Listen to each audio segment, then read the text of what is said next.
안녕하세요. 마을미디어 TMI 황우환입니다. 오늘은 이제 3회째 시간인데요. 오늘은 뭘 할까 이렇게 생각을 했었는데, 지난주에 제가 광주를 다녀왔습니다. 광주를 왜 갔다 왔냐면, 광주 광역시입니다. 경기도 광주가 아니라요. 광주 광역시를 다녀왔는데, 왜 갔냐면은, 광주에서 한국 공동체 라디오 방송 확대 2차 워크숍이라는 게 있었습니다.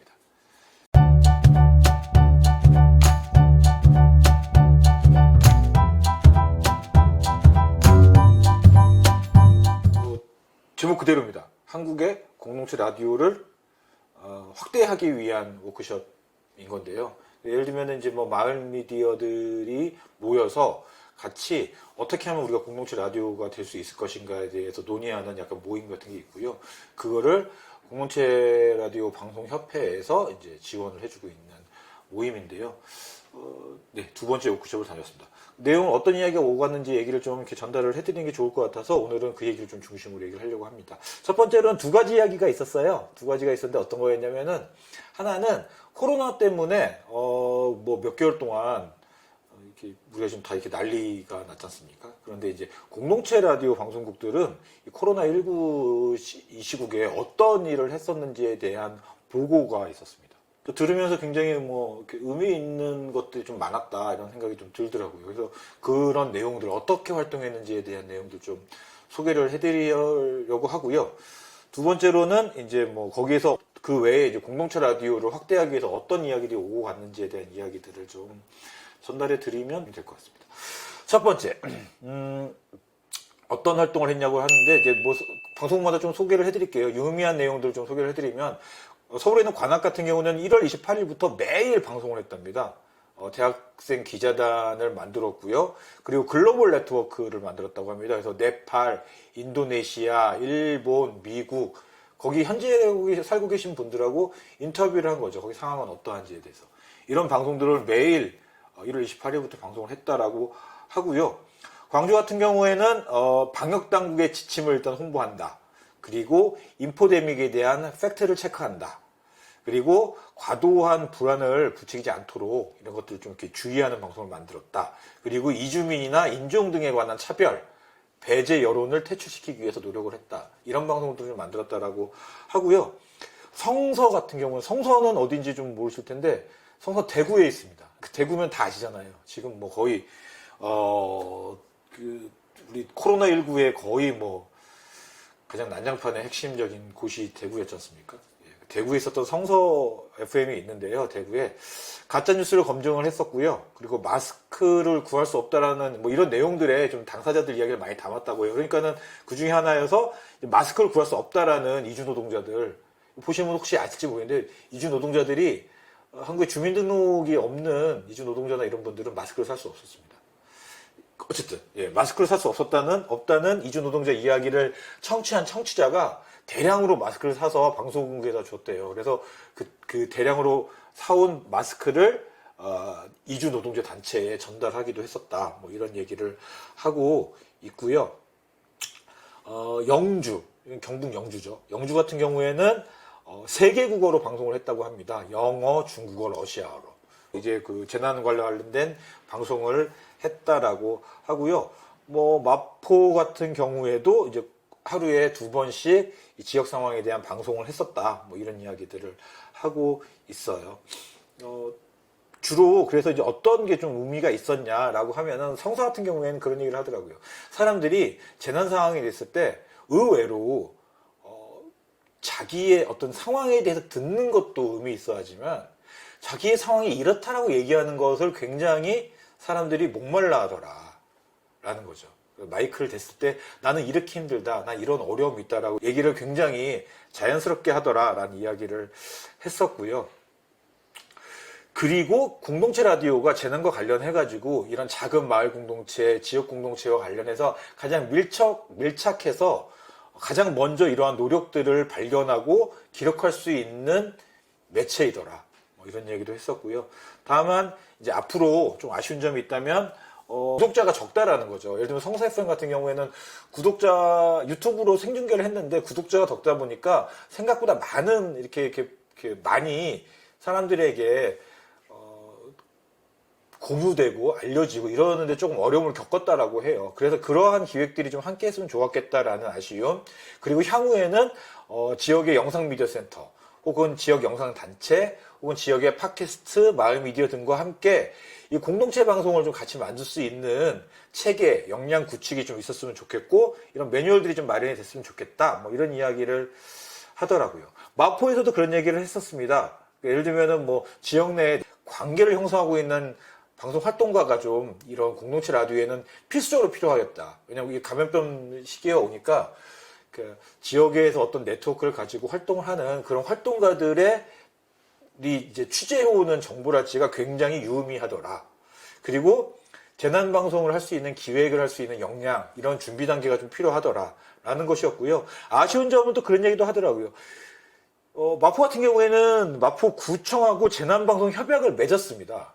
근데 사실상 마포구청도 이 재난방송과 관련된 내용이랄지 이런 것들을 어떻게 할 것인지에 대해서 사실상 크게 뭘 가지고 있지는 않았던 모양이에요. 그러다 보니까 이 재난방송을 만들어 나갈 때 구청하고 어떤 정보를 어떻게 나눠야 될지에 대한 이런 것들이 조금 없어서 좀 어려움을 겪었다. 뭐 이런 이야기들을 하고 있습니다. 그래서 더 얘기 나온 것 중에 하나는 이제 뭐 국가 안전 재난 시스템에 공동체 라디오가 포함이 되어야 한다라는 의견도 있었어요. 그러니까 현재 뭐 KBS 뭐 이런 지상파들은 당연히 포함이 되는데 공동체 라디오는 약간 포함이 안 되고 있는데 안 되고 있다고 합니다. 예, 그래서 국가 안전재난 시스템에 공동체 라디오가 포함이 돼서 이 재난 시스템 안에서 공동체 라디오가 어떤 역할을 할 것인지에 대한 고민을 좀 해야 한다. 이게 첫 번째 또 의견으로 나온 것도 있었고요.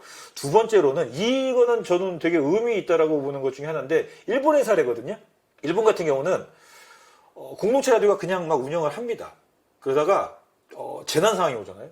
그러면은 전파를 이렇게 증폭시켜서 방송을 합니다. 그러니까 더 많이 방송을 하는 거죠. 예를 들면은 뭐 20와트, 법적으로 일본은 20와트만 쓸 수 있는데 재난 상황이 오면 30와트, 40와트를 쏴가지고 더 많은 곳에 살고 있는 주민들에게 더 많은 정보를 주기 위한 이런 변경을 해요. 사용 그런 출력을 증강해서 사용할 수 있는 것들을 허가를 내줍니다. 우리나라 지금 공동체 라디오 1와트 혹은 3와트입니다. 그러다 보니까는 이런 재난 상황이 왔을 때 좀 더 많은 정보를 나누고 사람들에게 알려야 될 때 어려운 지점이 분명히 있거든요. 근데 이럴 때만이라도 조금 전파를 조금 더 넓게 사용할 수 있게 만드는 그런 것들을 고민한다라면 저는 되게 이렇게 유의미한 공동체 라디오 역할을 더 찾을 수 있지 않을까? 뭐 약간 이런 생각이 들었습니다. 그래서 지금 이게 첫 번째 주제였어요. 그래서 어떤 게 활동을 했는지에 대한 내용이 첫 번째 주제였고요.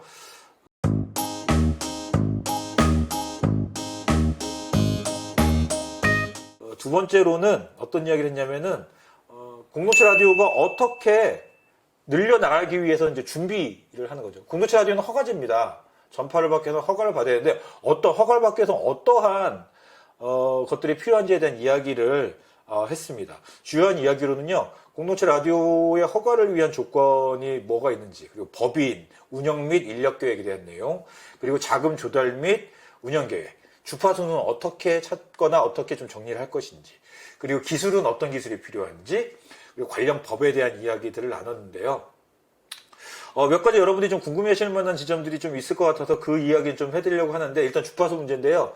주파수 문제는 원래대로라면 신청을 하면 방송통신위원회에서 주파수가 있다 없다에 대한 이야기를 해주기로 되어 있습니다. 어떤 방송 이렇게 전파가 있는지 없는지에 대한 이야기를 해주기로 되어 있는데 보통 그거를 되게 적극적으로 해주지를 않아요. 그러다 보니까 이 허가를 신청하는 곳에서 전파를 찾아야 됩니다. 우리 동네에 어떤 비어있는 전파 있는지 찾아서 좀 적극적으로 전달을 해야 되는 그런 노력을 해야 된다라는 게 이제 좀 중요한 것 중에 하나고요. 사실 이제 그래서 저희 가젤러디 같은 경우는 작년 재작년에 미니 FM을 했지 않습니까? 미니 FM 했던 이유 중에 하나는 뭐냐면 동네에 비어있는 전파가 있어야지 미니 FM도 허가를 주거든요. 저희 같은 경우에 가젤러디 같은 경우에는 관아웨 FM의 전파를 100.3을 써서 미니 FM을 했는데 이렇게 관아웨 FM하고 겹치지도 않고 쓸 수 있더라. 이런 좀 시도를 한번 해보게 된 것 같아요. 그래서 다른 곳에서도 이런 미니 FM이나 이런 것들을 시도를 해보는 건 유의미하겠다. 첫 번째가 공동체 라디오로 가기 위해서는 전파가 어떤 전파가 비어있는지를 확인할 수 있는 시도가 될 수 있는 적은 비용 가지고 할 수 있다. 그리고 두 번째로는 그런 미니 FM 같은 걸 함으로 해서 어떤 뭐 실적이라는 것지 이런 것들이 쌓일 수가 있기 때문에 나중에 이제 뭐 허가를 신청할 때 도움이 될 수도 있겠다. 뭐 이런 것들에 대한 이야기들이 좀 있었고요. 또 뭐 많은 이야기를 나눴습니다. 그래서 뭐 당장 좀 유의미하게 나올 수 있는 정보 중에 하나는 지금 방통위에서 어느 정도 어쨌든 지금 신규 사업자들 늘리려고 하고 있다라고 하는 정보가 있고요. 두 번째 정보로는 이게 방통위만의 사업이 아니라 실제로 다른 부서에서도 요청을 한답니다, 지금. 다른 정부 부처에서 방통위에 공동체 라디오를 늘렸으면 좋겠다라는 제안을 계속해서 하고 있습니다. 물론 이건 좀 더 확인을 해봐야 되는 내용이긴 한데, 이 정부 부처, 다른 정부 부처에서 공동체 라디오를 늘리기 위해서 늘려달라고 요청을 했다라면 사실상 방통위 자체만의 고민 속에서 이 공동체 라디오를 늘려나간다. 이거보다는 훨씬 더 가능성이 높을 것이고 어떻게 보면 규모 자체도 훨씬 커질 가능성이 있다. 그렇다면은 우리 지금 이거 보고 계신 분들이나 혹시나 이거에 관심이 있으신 분들이 지금부터 준비를 좀 하실 필요도 있겠다. 저는 이런 생각이 들고요. 그러기 위해서는 그렇다면은 제가 지금 방금 소개해드린 워크숍이나 모임에 대해서 알려드려야 될 것 같은데 지금 이건 광주 시민방송으로 전화를 하시면 됩니다. 마무리를 지어야 되는데 광주를 갔잖아요. 그래서 광주 간 김에 제가 광주 시민방송도 잠깐 들렸다가 서울로 올라왔습니다. 그냥 광주 가서 회의만 하고 올 수는 없어서 잠깐 들렸다가 왔는데요. 되게 재밌는 것 같습니다. 뭐냐면 여러분들 뭐 이렇게 스튜디오를 만든다랄지 뭐 공동체 라디오로 넘어가기 위해서 마을 미디어를 만들기 위해서 스튜디오 같은 거 제작하는 거를 좀 보고 싶다. 어디로 가서 어떤 스튜디오를 만들면 좋을까 뭐 이런 고민들 하시는 분들 분명히 계실 텐데요. 광주 가서 보십시오.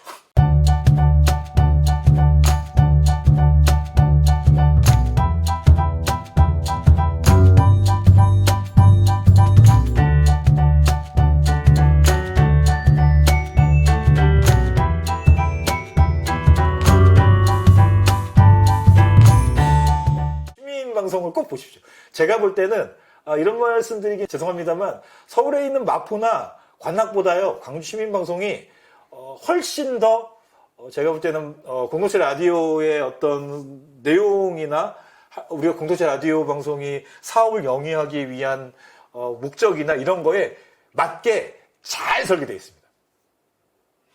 꼭 가보십시오. 저는 뭐 다른 관악이나 마포를 가실 바에는 차라리 광주를 가서 보시는 게 아마도 훨씬 좋으실 거다. 저는 추천을 드리고요. 거기에 장비, 거기에 어떤 스튜디오의 크기, 뭐 공간의 배치 이런 것들 보시면 훨씬 더 많은 상상력이 생기실 거라고 생각이 듭니다. 오늘은 여기까지 해야 될 것 같고요. 네, 다음 시간에 또 찾아뵙도록 하겠습니다. 마을미디어 TMI 3회 오늘 여기까지 마치도록 하겠습니다. 가지올라디오 황원이었습니다. 감사합니다.